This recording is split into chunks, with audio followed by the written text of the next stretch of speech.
The battle had turned into something no one had ever seen before. The mighty Zephyrian Empire, masters of the galaxy for 2 centuries, faced a single human ship that could erase their vessels from existence with impossible weapons. High Admiral Krekstar stood on his bridge watching his tactical display with growing horror. In the past 10 minutes, the USS Vanguard had destroyed 15 of his ships, not damaged them, not disabled them, completely erased them from reality as if they had never existed. "Sir," Commander Vextal reported, his voice shaking, "we have lost 3 cruisers, 8 destroyers, and 4 frigates. No debris, no survivors, no trace they ever existed." Krekstar felt something he had never experienced in 2 centuries of conquest: doubt. His armada still numbered nearly 3,000 ships, but for the first time, he was not certain of victory. How do you fight an enemy that can simply delete your forces from existence? "Order all ships to maintain maximum distance from the human prototype," he commanded. "Use long-range weapons only. Do not let that thing get close to our main battle line." But even as he gave the order, Krekstar knew it would not work. The strange human weapon seemed to have unlimited range. Distance meant nothing to a device that could bend reality itself. On the USS Vanguard, Captain Morrison coordinated with the surviving human fleet. The prototype's appearance had given the other ships new hope. They rallied around their mysterious savior, using its protection to regroup and fight back. "Sir," his communications officer announced, "Admiral Carter is requesting orders." Morrison opened a channel to the USS Defender. "Admiral, this is Morrison. What is your status?" Carter's voice came through, filled with static and background noise. "We have taken heavy damage, but we are still fighting." "Jake, what the hell kind of weapon is that thing?" Morrison looked at Dr. Helen Park, who was monitoring the exotic matter systems. She shook her head, indicating she still did not fully understand how it worked. "Honestly, Admiral, I am not sure. But it is giving us a chance. Reform your lines and prepare for a coordinated attack." Meanwhile, Tony Blake worked frantically at his engineering station. "Sir, I have been studying the weapon patterns. I think I can modify the firing sequence to target multiple ships at once." Morrison turned to him with interest. "How many ships?" "Maybe 5 or 6 at a time, if I can stabilize the exotic matter field. But it would drain our power reserves." "Much faster," Morrison nodded. "Do it. We need to thin their numbers quickly." The USS Vanguard moved out from behind the asteroid, like a sleeping giant awakening from a long dream. Her hull was scarred and old, but her engines burned with impossible energy. Inside her exotic matter chambers, forces that should not exist were building to levels that made reality itself tremble. Captain Morrison stood on his bridge, watching the Zephyrian fleet through his main screen. 3,000 enemy ships spread across space, their dark hulls blotting out the stars. Most of them had not even noticed his ship yet. They were too busy destroying what remained of the human fleet. "Sir," his communications officer called out, "Admiral Carter is requesting our immediate assistance. The Defender has taken critical damage." Morrison could see the flagship on his tactical display. Her shields were down, and her hull was breached in multiple places. She was dying, just like the rest of the human fleet. "Tony," Morrison called to his chief engineer, "are we ready?" Tony Blake looked up from his console, sweat dripping down his face. "The main weapon is charged and ready, but sir, I have to warn you again. The power levels are off the charts. I have no idea what this thing will do when we fire it." Dr. Helen Park spoke from her science station. "The exotic matter containment fields are stable, but barely. We are dealing with forces that can tear holes in space-time itself.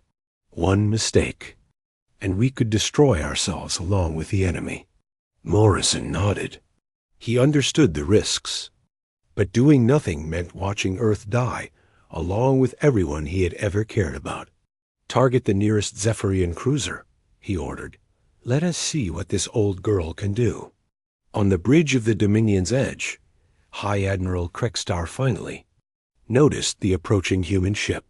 His sensor officer had been trying to get his attention for several minutes, but Krekstar had been focused on the destruction of the human fleet. "Report," he said, glancing at the tactical display. "Sir, the unknown vessel is larger than standard human ships, but still small compared to our cruisers. However, the energy readings are ... strange." Krekstar frowned. "Strange how?" "I am not." "Sure, sir. The power signature does not match anything in our databases. It appears to be drawing energy from sources we cannot identify." Krekstar studied the display more carefully. The ship was indeed unusual. Its design was different from other human vessels, more advanced somehow. But it was still just one ship against his entire armada. "It is probably some kind of experimental prototype," he said dismissively. "Destroy it along with the rest." 3. Zephyrian destroyers broke off from the main assault and moved toward the vanguard. Their captains saw an easy target, a single human ship with no support and nowhere to run. Morrison watched them approach on his tactical screen. 3 ships. Incoming. Range 50,000 kilometers and closing. "Sir," Tony called out, "I recommend we target the lead ship. The main cannon is locked and ready." Morrison took a deep breath. This was it. The moment that would either save humanity or prove that their desperate gamble had failed. "Fire," he ordered. The USS Vanguard shuddered as her main weapon discharged. But there was no bright beam of energy, no visible projectile streaking across space. Instead, reality itself seemed to bend around the ship for just a moment. Space twisted, time stuttered, and then everything snapped back to normal. For a heartbeat, nothing happened. The 3 Zephyrian destroyers continued their approach, unaware that they had just been targeted by a weapon beyond their understanding. Then, the lead destroyer simply ceased to exist. It did not explode. It did not break apart. It did not burn or melt or get torn to pieces. One moment it was there, a 1,000-meter warship with 500 crew members. The next moment, there was nothing but empty space. The bridge of the Dominion's edge fell. Absolutely silent. Every Zephyrian officer stared at their instruments in disbelief. Their sensors showed no debris, no energy signature, no trace that a ship had ever existed in that location. "Report," Krekstar shouted, his voice cracking with shock. His sensor officer's hands shook as he worked his controls. "Sir, the destroyer's Savage Truth has ... disappeared. Our instruments show no explosion, no wreckage, nothing. It is as if the ship was never there." Krekstar felt a chill run down his spine. In 200 years of conquest, he had never seen anything like this. Weapons that could destroy ships, yes. Weapons that could vaporize them, certainly. But a weapon that could make a ship simply stop existing? That was impossible. The 2 remaining destroyers had stopped their advance. Their captains were probably as confused and terrified as everyone else in the Zephyrian fleet. They had watched their sister ship vanish into nothingness without warning or explanation. On the Vanguard, the crew stared at their instruments in awe and horror. Dr. Park was the first to speak. "My God," she whispered. "It actually worked." Tony Blake checked and rechecked his readings. The exotic matter discharge created a localized reality distortion. The target ship was not destroyed. It was ... erased, removed from existence on a quantum level. Morrison felt sick to his stomach. He had just erased 500 living beings from reality. Not killed them, not destroyed them, but made it so they had never existed at all. The power was terrifying, but Earth was still in danger. The human fleet was still dying. and 3,000 Zephyrian ships were still coming to destroy his world. "Reload and target the second destroyer," he ordered. "Sir?" his weapons officer called out. "Reload complete. Ready to fire on your command." Morrison did not hesitate. "Fire!" The second destroyer vanished, just like the first. One moment it was there, the next it was gone, leaving nothing behind but confused enemy sensors and the growing fear of the Zephyrian fleet. The third destroyer's captain had seen enough. He turned his ship around and fled back toward the main fleet at maximum speed, broadcasting warnings on all frequencies. On the Dominion's edge, chaos was breaking out. Officers shouted reports while their instruments gave impossible readings. 2 destroyers had simply disappeared, deleted from existence by a weapon that should not be possible.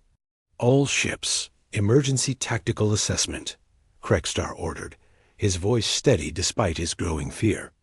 "I want to know what kind of weapon we are facing."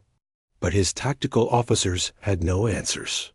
Their computers could not analyze a weapon that operated outside the known laws of physics. Their databases had no record of technology that could erase matter from reality itself. Commander Vextal approached Krekstar's command chair. "Sir, should we focus our attack on this new ship?" Krekstar nodded grimly. "Order all nearby vessels to target the unknown ship immediately. Whatever that weapon is, it cannot be allowed to fire again." 20 Zephyrian cruisers turned toward the vanguard, their weapons charging. Energy beams lanced across space, striking the human ship's shields with enough force to level cities. But the vanguard shields held. The exotic matter that powered her weapons also strengthened her defenses. Energy that should have vaporized her was absorbed and redirected harmlessly into space. Morrison felt his ship shake under the enemy fire.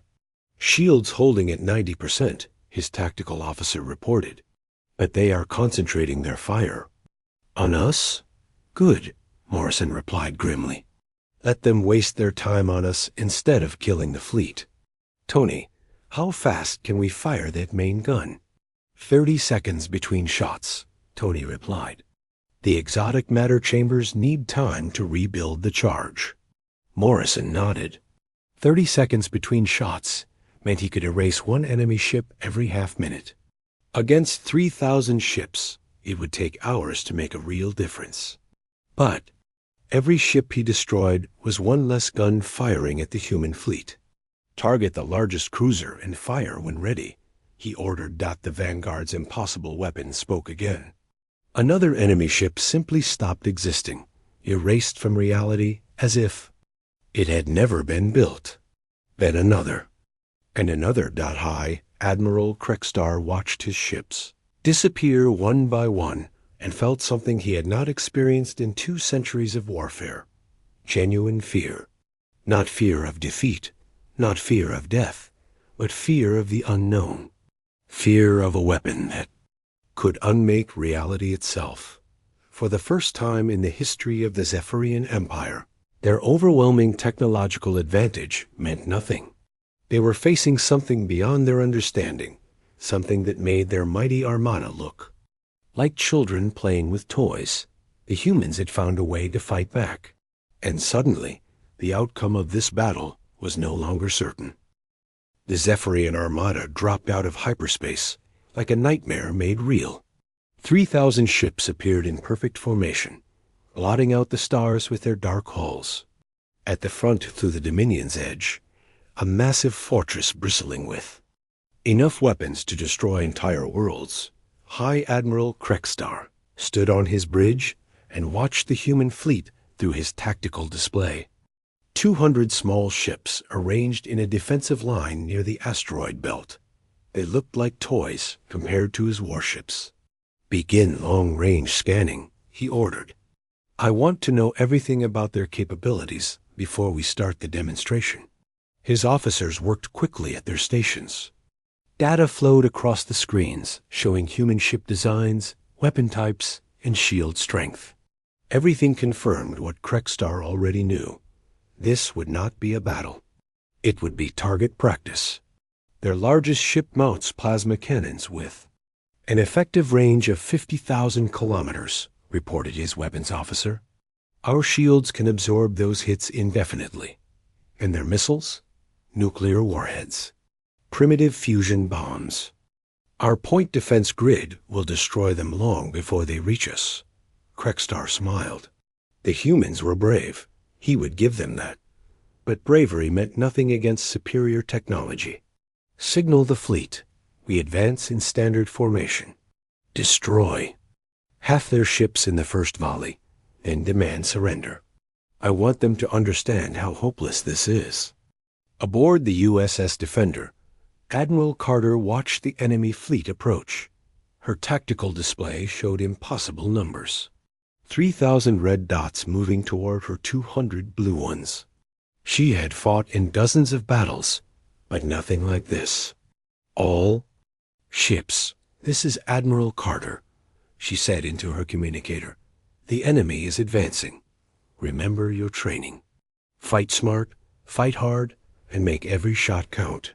Commander Alex Turner stood beside her at the tactical station. Orders, Admiral? Carter studied the display. The Zephyrians were moving slowly, almost casually.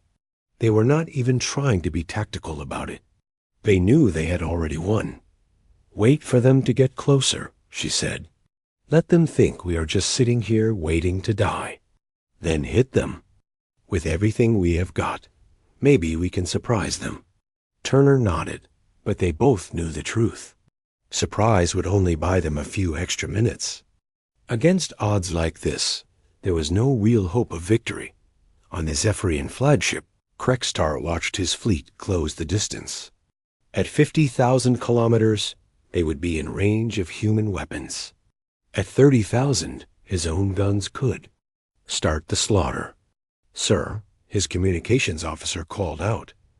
The humans are broadcasting on all frequencies. Put it through, Krekstar said. He was curious to hear what these doomed creatures had to say. Admiral Carter's voice filled the humming. Zephyrian Bridge. This is Admiral Lisa Carter of the Earth Defense Force. You are entering human space without permission. Turn around now and leave our system, or we will consider it an act of war. The Zephyrian Bridge crew burst into laughter. Krekstar shook, his head in amazement. These humans were either incredibly brave or incredibly stupid. Open a channel, he ordered. Channel open, sir. Krekstar spoke in a calm, almost friendly voice. Admiral Carter, this is High Admiral Krekstar of the Zephyrin. Imperial Navy. You have exactly one chance to surrender. Order your ships to power down and prepare to be boarded. Refuse, and we will destroy you all. Carter's reply came immediately. Go to hell, Krekstar sighed. Very well. You have chosen your fate. The first exchange of fire was devastating. The Zephyrian fleet opened up with hundreds of energy weapons. Bright beams of deadly light crossed space and slammed into human ships. Shields flared and failed. Hull armor melted like butter. The USS Liberty exploded first, her fusion reactor overloading in a brilliant flash. The destroyer Manhattan followed seconds later, torn apart by multiple hits. Then the cruiser Denver, the frigate Portland, and 8 more ships in the space of 30 seconds. Carter watched her fleet die on the tactical display. 12 ships gone in the first minute of fighting. The human return fire was equally desperate, but far less effective. Nuclear missiles streaked toward the Zephyrian lines, only to be shot down by point defense systems. Plasma cannon beams struck enemy shields and did nothing.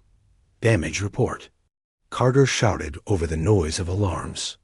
Shields down to 60%, Turner replied. Minor hull damage on decks 7 through 9. The Defender shook as another energy beam hit her port side. More alarms sounded as systems overloaded and failed. On the Zephyrian flagship, Krekstar watched the battle with professional interest. The humans were fighting well for primitives, but the outcome was never in doubt. His ships were barely scratched, while the human fleet was being systematically destroyed. "Sir," his tactical officer reported, "enemy fleet strength down to 170 ships. No damage to our forces." Krekstar nodded. At this rate, the battle would be over in 10 minutes. Maybe less, but something nagged at him. The humans were not retreating. Any sensible commander would have ordered a withdrawal by now. Instead, they kept fighting, kept dying, as if they were buying time for something. "Full sensor sweep," he ordered. "I want to know if they have reinforcements hiding somewhere." His sensor officers worked frantically, scanning the entire asteroid belt. They found nothing but rocks and debris. No hidden ships, no secret weapons, no reinforcements coming. To save the day, hidden in the shadow of a massive asteroid, the USS Vanguard watched the slaughter unfold. Captain Morrison stood on his bridge, watching good people die while he waited for the right moment. "Sir," Dr. Helen Park called out from her station, "the exotic matter chambers are at full charge. All weapon systems are online." Tony Blake looked up from his engineering console. "Main cannon is ready to fire, but I still do not know what it will do. The power readings are beyond anything I have ever seen." Morrison nodded grimly. The human fleet was dying. Every minute they waited, more ships were destroyed. But they needed the Zephyrians to get closer.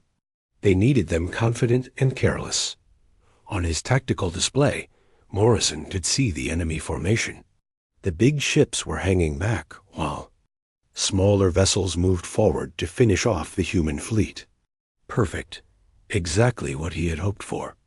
"How many ships have we lost?" he asked. 26, came the reply from his communications officer. "Admiral Carter is requesting immediate assistance." Morrison closed his eyes. 26 ships, over 3,000 people dead. All because he was waiting for the perfect shot. "Not yet," he said quietly. "Just a little longer." The battle continued to rage. Human ships exploded one after another, while Zephyrian vessels advanced without taking serious damage. The USS Defender took hit after hit, her shields failing and her hull beginning to buckle. "Admiral," Turner shouted, "we cannot take much more of this." Carter gripped the arms of her command chair as another explosion rocked the ship. Around her, the bridge crew worked desperately to keep their vessel fighting. Smoke filled the air and sparks flew from damaged consoles. "All ships fall back to secondary positions," she ordered. It was not a retreat, just a fighting withdrawal. But everyone knew it would only buy them a few more minutes. High Admiral Krekstar watched the human fleet fall back in disorder. His ships pursued, cutting them down as they ran. Victory was complete and total. "Shall we demand surrender now?" asked Commander Vextal. Krekstar shook his head. "No, finish them all. These humans need to be made an example of. The galaxy needs to see what happens when you defy the Empire." As if in response to his words, something new appeared on the tactical display. A single ship, larger than any human vessel they had seen, emerged from the asteroid field. "Sir?" his sensor officer called out. "Unknown ship approaching. It appears to be human, but the power signature is ... unusual." Krekstar studied the display. The newcomer was bigger than human destroyers, but still tiny compared to his battleships. Just another doomed vessel joining the slaughter. "Ignore it," he said. "One more ship will not change anything." But deep in his mind, something whispered that he was wrong. High Admiral Krekstar stood on the bridge of his flagship, the Dominion's Edge. A massive ship was the size of a small city, with weapons that could turn planets into dust. Around him, his officers worked at their stations, preparing for what they all knew would be an easy victory. Through the huge windows of the bridge, Krekstar could see his armada. 3,000 ships spread across space like a metal storm. Destroyers, cruisers, battleships, and carriers. Each one packed with weapons. And soldiers ready for war. It was the largest force the Zephyrian Empire had ever assembled. But they would not need all of it. The humans were weak. "Report," Krekstar ordered, his voice deep and commanding. Commander Vextal, his second in command, approached with the data. "Pad, intelligence confirms human fleet strength at 200 ships maxima. Most are small destroyers and frigates. Their largest vessel is barely 1/10 the size of our smallest battleship." Krekstar nodded. This was even easier than he had expected. The Zephyrian Empire had been conquering worlds for over 2 centuries. They had crushed civilizations that had ruled the galaxy for thousands of years. These humans had only been in space for a few decades. What about their weapons? He asked. "Primitive nuclear missiles and basic plasma cannons," Vextal replied. "Our shields can absorb their strongest attacks without taking damage. Our point defense systems will destroy their missiles before they reach us." Krekstal walked to the tactical display that showed the solar system. Earth hung in the center, a small blue world that would soon belong to the Empire. The human fleet was gathering near the asteroid belt, probably hoping to use the space rocks as cover. "They have no idea what real warfare looks like," he said to his officers. "We have conquered species with technology far more advanced than theirs. The Deltari had energy shields that could stop our best weapons. The Corvani had ships that could phase in and out of normal space. What do these humans have?" The bridge crew laughed. They had all heard stories about human stubbornness, but stubbornness meant nothing against superior firepower. On Earth, Commander Alex Turner stood in the war room, deep beneath military headquarters. Screens around him showed the incoming Zephyrian fleet. The numbers made him sick. 3,000 enemy ships against humanity's entire space navy of 200 vessels. "How long until they arrive?" "Ask General Price, the head of Earth Defense." 18 hours, Turner replied. "Maybe less, if they push their engines hard." General Price studied the tactical display. Every human ship was moving toward the battle zone.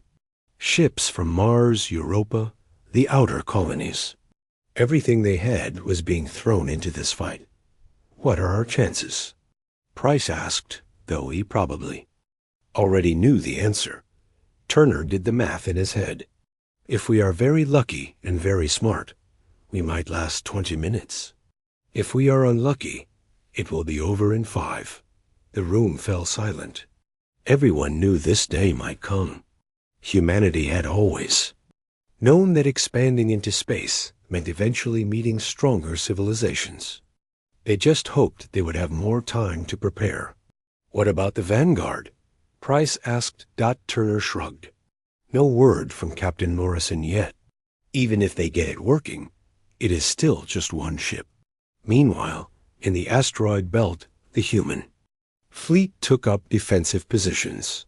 Admiral Carter had moved her command to the USS Defender, humanity's flagship. It was a good ship, but compared to what was coming, it might as well have been made of paper. "All ships report ready," her communications officer announced. Carter looked around the bridge. Her crew was scared but determined. They all knew they were about to face impossible odds, but no one was talking about retreat. Humans might be outgunned, but they would not go down without a fight. "Send a message to all ships," she ordered. "Today we make our stand. Today we show the galaxy that humanity will not be pushed around. Fight hard, fight smart, and make them pay for every inch of space." Back on the Dominion's edge, Krekstar received reports from his scout ships. They had reached the edge of the solar system and confirmed the human positions. "They are forming a defensive line in the asteroid field," reported his tactical officer. "Standard formation. Nothing unexpected." Krekstar was almost disappointed. He had hoped the humans would at least try something clever. Some species fought. with cunning when they lacked strength. But these humans seemed content to line up their ships and wait to die. "Reduce speed," he ordered. "No need to rush. Let them wait and think about what is coming." The Zephyrian fleet slowed as it entered the outer solar system. Krekstar wanted the humans to see them coming. Fear was a weapon too, and sometimes it won battles before the first shot was fired. On the far side of a large asteroid, the USS Vanguard hung in space like a dead whale. But inside, the ship was coming alive. Tony Blake had worked for 3 days straight, bringing systems online one by one.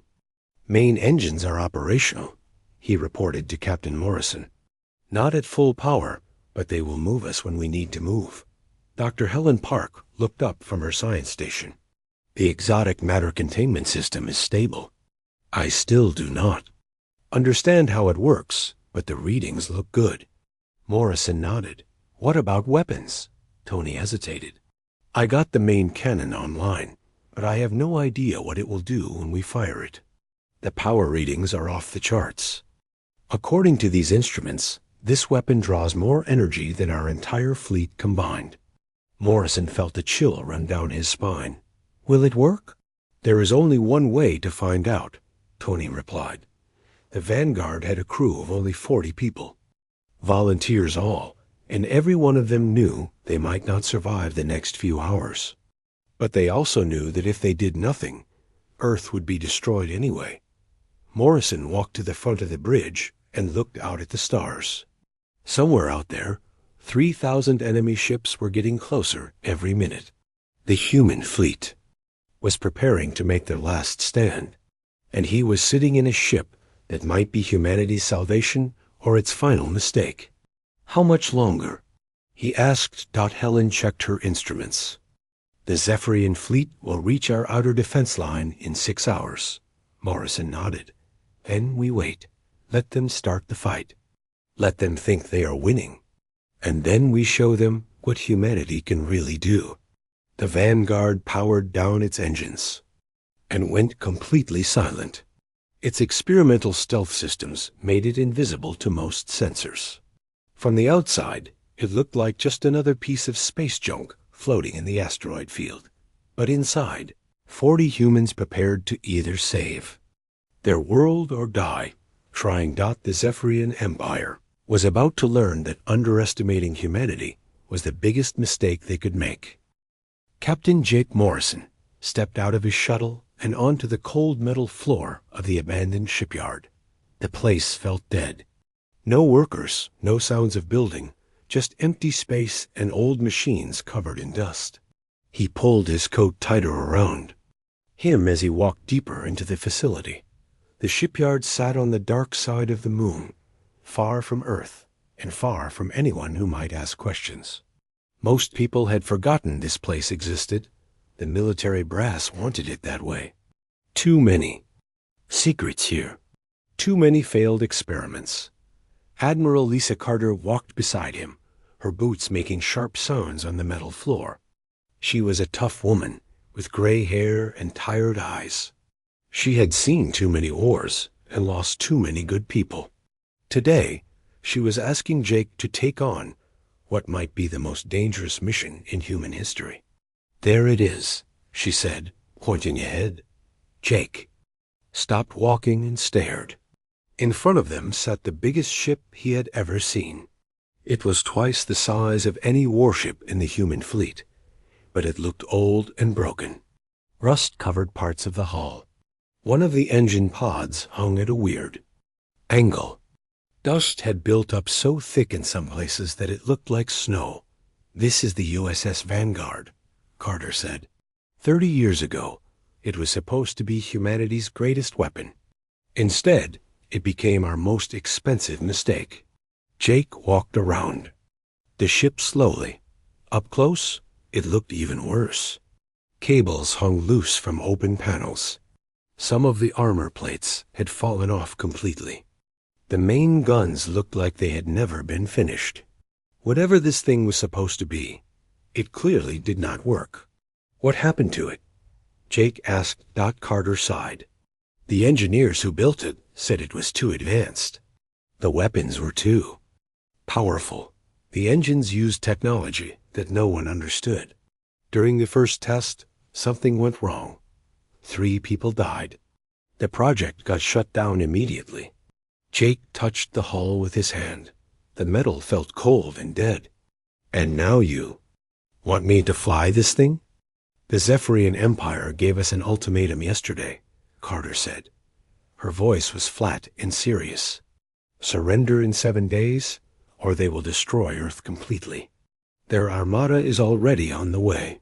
3,000 ships, Jake. We have 200. Jake felt his stomach drop. He had heard rumors about the Zephyrians. They were the masters of this part of the galaxy.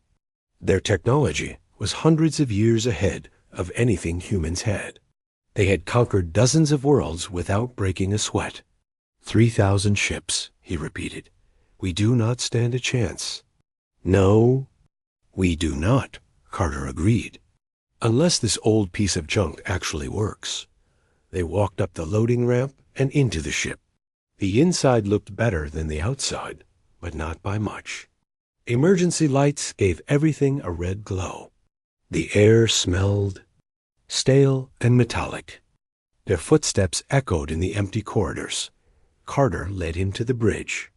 It was huge, with stations for dozens of crew members. Most of the screens were dark. The few that worked showed nothing but error messages and system failures. I am bringing in a small crew, Carter said. Volunteers only. People who know this might be a one-way trip. Jake sat down in the captain's chair. It felt comfortable, like it had been made for him. But when he looked at all the controls around him, he felt lost. Half of them had labels he did not recognize. The other half had no labels at all. Admiral, I have to ask, do we even know how to fly this thing? Carter smiled for the first time since he had met her. That is where Tony Blake comes in. As if she had called him, a man appeared on the bridge. He was young, maybe 30, with messy brown hair and grease stains on his clothes. He carried a toolkit in one hand and a thick manual in the other. Captain Morrison? Tony said, reaching out to shake hands. I am your chief engineer. I have been studying this ship for the past 6 months. Jake shook his hand. And what have you learned? Tony grinned. That whoever built this thing was either a genius or completely insane. Maybe both. He led them to one of the engineering stations and pulled up some technical drawings.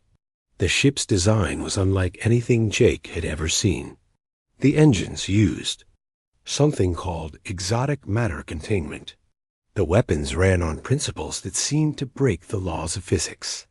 The original team called it a reality warping drive, Tony explained.